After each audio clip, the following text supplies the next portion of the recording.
राधे राधे दोस्तों। आप सभी का हमारे चैनल अमृतधारा में बहुत बहुत स्वागत है। दोस्तों, आज हम आपके सामने लाए हैं राधा नाम की महिमा कि किस प्रकार राधा नाम से देवता विवश हो गए एक आदमी को अपने कांधे पे उठाने के लिए। तो आइए अब हम प्रेम पूर्वक इस कथा का आनंद लेते हैं। किसी गांव में एक व्यक्ति रहता था। वह संतों के पास आया जाया करता था। एक दिन संत के पास जाकर बोला, हे महाराज, मेरा एक बेटा है। वह ना तो पूजा पाठ करता है और ना ही भगवान के नाम में रुचि लेता है।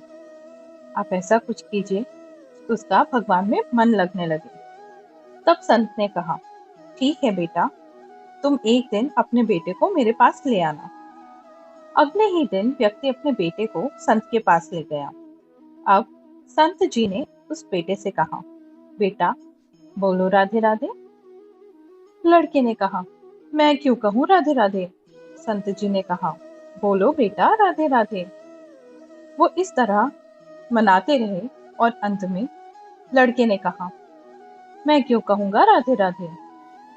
तब संत ने उसे बहुत ही प्रेम पूर्वक उत्तर दी, जब तुम्हारा अंत समय पास आए और यमराज तुम्हारे पास आए और यमराज तुमसे पूछेंगे कि कभी भगवान का नाम लिया है या अपने जीवन में कोई अच्छा काम किया है, तब तुम कह देना, मैंने जीवन में एक बार श्री राधा रानी का नाम लिया है।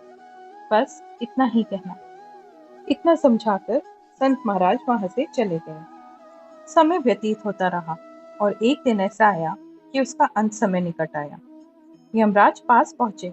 यमराज ने पूछा, तुमने अपने जीवन में कभी कोई अच्छा काम किया है या किसी भगवान का नाम लिया है? तो उस व्यक्ति ने कहा, हाँ महाराज, मैंने जीवन में एक बार श्री राधा रानी का नाम बोला है। अब आप उसकी महिमा बताइए। यमराज सोचने लगे कि एक बार नाम की महिमा क्या होगी। इसका तो मुझे भी नहीं पता।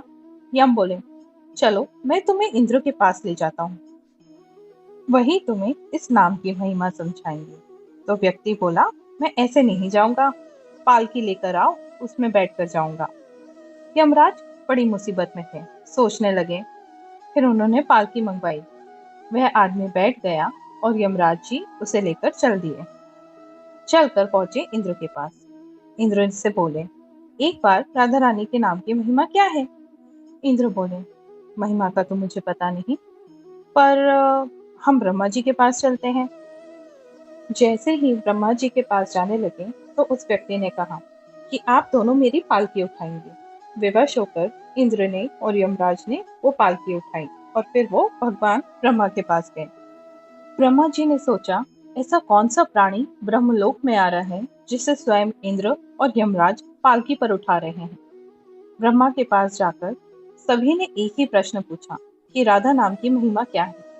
ब्रह्मा जी बोले, महिमा तो बहुत है, पर वास्तविकता क्या है मुझे भी नहीं पता, लेकिन इसका उत्तर भगवान शिव के पास जरूर होगा। तो व्यक्ति बोला कि तीसरे कहर को हटाइए और ब्रह्मा जी आप भी पालकी उठाइए। अब विवश होकर ब्रह्मा जी भी उसकी पालकी उठाने लगे। तो एक तरफ थे यमराज, दूसरी तरफ थे इंद्र और तीसरी तरफ थे ब्रह्मा जी। सब मिलकर चले शिव जी के पास। भगवान शिव जी के पास पहुंचकर उन्होंने पूछा कि राधा रानी के नाम की महिमा क्या है।